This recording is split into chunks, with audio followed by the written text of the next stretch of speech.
চেহারাটা যে সুরের আকৃতি দেখছেন, হঠাৎ করে বাজান রে কি হৃদয় বিদরক ঘটনা। সে আশেকে রাসূল, আমাদের দেশের মানুষ অনেক আশেকে রাসূল হজ করার জন্য মদিনায় যায়, নিজের মেয়েকে ফাঁকি দিয়া নিজের সন্তানকে সমস্ত জমি লেখা দিয়া যায়। এরকম বাদান বাবা জোরে বলেন আপনাদের মহিষামুরা আছে কি নাই? কথা কয় না? আমার আব্বার চেহারাটা সুন্দর হয়ে গেল কারণ কি বলেন? আপনি কেমন করে আমার আব্বার চেহারাটার ভিতরে হাত লাগাইলেন? আমার আব্বার চেহারাটা এত সুন্দর হয়ে গেল কারণ বুঝতে পারলাম না। বলে চেহারাটা যে সুন্দর হয়ে গেল, আপনার বাবা নবীরে মহব্বত করছে, নবীর উপর সর্বসময় দরুদ পড়ছে। এই হাতটা যে চাপ দিয়ে দিলাম এটা হলো তার আমল, এটা হলো তার নেক আমল। নবীজিকে মহব্বত করিয়া নবীর উপর দরুদ পড়ার কারণে, এই আমলটার কারণে তার মুখের ভিতরে হাতটা মেরে দিছি। বলে আমার আব্বার চেহারাটা সুরের আকৃতি হইল কেমন করে? বলে ওটা তার বদ আমল ছিল, এই বদ আমলের কারণে চেহারাটা এরকম হয়ে গেছে। তাই তামাম পৃথিবীর সমস্ত আশেকে রাসূলকে জানাইছে, তুমি যত বড় আশেকে রাসূল হও না কেন, সত্যিকারের যদি তুমি আশেকে রাসূল না হইতে পারো, দুনিয়াতে তুমি আশেকে রাসূল কয়া স্লোগান দিতে পারো, সত্যিকারের যদি তুমি আশেকে রাসূল না হও, মৃত্যুটাও তোমার সুরের আকৃতি হয়ে যাবে। চিৎকার করে বলেন ঠিক কি না? তাই মুসলমান ভাইরা রে, ও মহিষামুরার ভাইরা, তাই হাতে ধরে কই পায়ে পড়ে কই নবী আর পৃথিবীতে আসবে। জোরে বলেন আসবে, আরো জোরে কোন আসবে? আল উলামা ওয়ারাসাতুল আম্বিয়া, আলেমরা হলো বাজান রে নবীর ওয়ারিস। নবী পৃথিবীতে আর আসবে না। এই মহিষামুরা ছোট্ট ছোট্ট বাচ্চাদের দিকে তাকাইবেন, এরা হলো বাজান রে নায়েবে নবী। আলেমদের চেহারার দিকে তাকাইবেন, এরা হলো বাজান রে নবীর ওয়ারিস। আলেমদের চেহারার দিকে যদি নেক নজর দিয়ে তাকান, আমার আল্লাহ রব্বুল আলামিন সগীরা গুনাহগুলো মাফ করে দিবে। তাই আল্লাহ বলছে ওয়া আযযারতুমুহুম, তোমরা আলেমদেরকে ভালোবাসো। আলেমদেরকে যদি ভালোবাসো, আমি আল্লাহ তোমারে 3টা পুরস্কার দেব। জোরে বলেন কয়টা? 1 নাম্বার পুরস্কার, আমি আল্লাহ তোমার সাথে থাকব। 2 নাম্বার, রোজ মহাশরে তোমার তামাম জীবনের গুনাহগুলো মাফ করে দিব। 3 নাম্বার, আমি আল্লাহ তোমারে বিনা হিসাবে জান্নাত দেব। আশেকে রাসূল যদি হতে পারেন বাবা, তাই আল্লাহ বলছে ওয়া আযযারতুমুহুম, তোমরা আলেমদেরকে যদি ভালোবাসো, আলেমদেরকে যদি মহব্বত করো, আমি আল্লাহ তোমারে 3টা পুরস্কার দেব। কয়টা? 1 নাম্বার পুরস্কার, আমি আল্লাহ তোমার সাথে থাকব। আল্লাহ যদি সাথে থাকে, আমার আপনার ভয় আছে? জোরে বলেন চিন্তা আছে? আল্লাহ সাথে থাকলে আমার আপনার ভয়ও নাই, চিন্তাও নাই। তার বাস্তব প্রমাণ হলো নবীজি কালেমার দাওয়াত দেয়, বিরোধিতা করে আবু জেহেল, উতবা, সাইবা, মুগিরা, আবু লাহাব। এক পর্যায়ে বিরোধিতা করতে করতে বললেন, মোহাম্মদ বাপদাদার ধর্মের উপর সুনকালি মাইরো না, মক্কাতে তোমার প্রেসিডেন্ট বানাইয়া দেব। আল্লাহর নবী বললেন, আমি যদি মক্কাতে প্রেসিডেন্ট হই, স্বরাষ্ট্রমন্ত্রী হবে কে? বলে উতবা।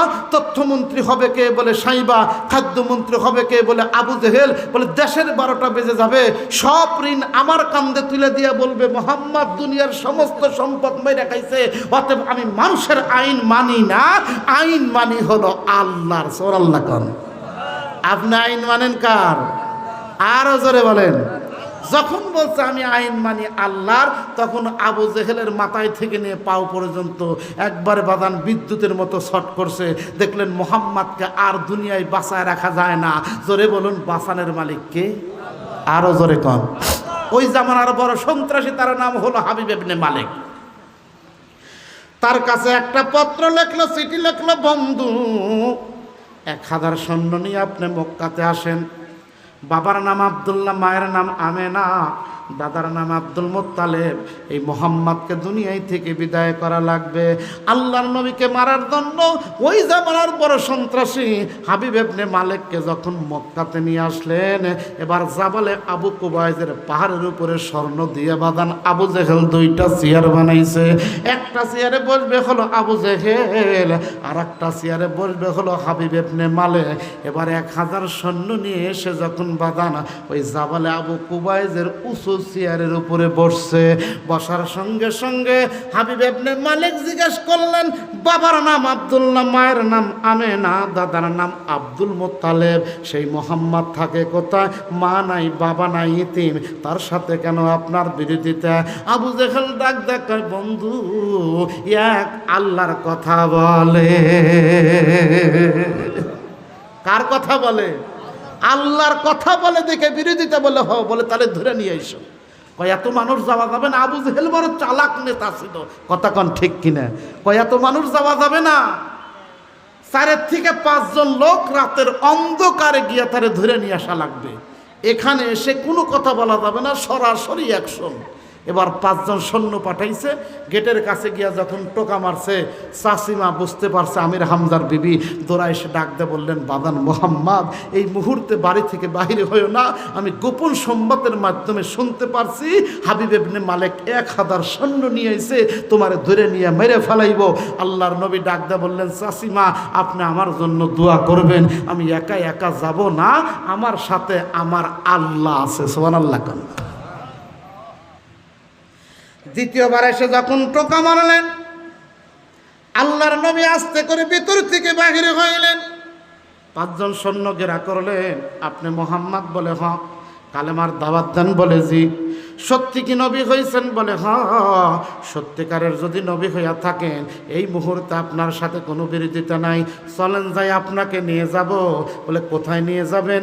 বলে চলেন যাই জাবালে আবু কুবাইজের পাহাড়ের উপরে আমাদের লিডার আসছে। আল্লাহর নবীকে নিয়ে যখন 2 জন পিছনে আর 3 জন সম্মুখে, এইভাবে যখন নবীজিকে নিয়ে 2 চেয়ারের মাঝখানে যখন দাঁড়াইছে, হাবিব ইবনে মালিক একবার নবীজির চেহারার দিকে তাকায়, আবার আকাশের চাঁদের দিকে তাকায়। বারবার তাকানোর পরে নবীজির চেহারার ভিতরে কি পাইয়া যায়?